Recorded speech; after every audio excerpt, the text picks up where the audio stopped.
In this simple video tutorial, I'm going to share with you how to stop people from mentioning you on Pinterest.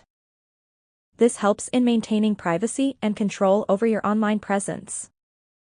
Mentions can link your profile to content that may not align with your personal or professional image, potentially impacting your reputation. To stop people from mentioning you, simply head to your Pinterest.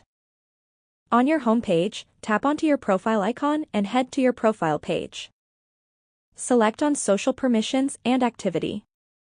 You will see this option of mentions. To stop people from mentioning you, mark on Nobody.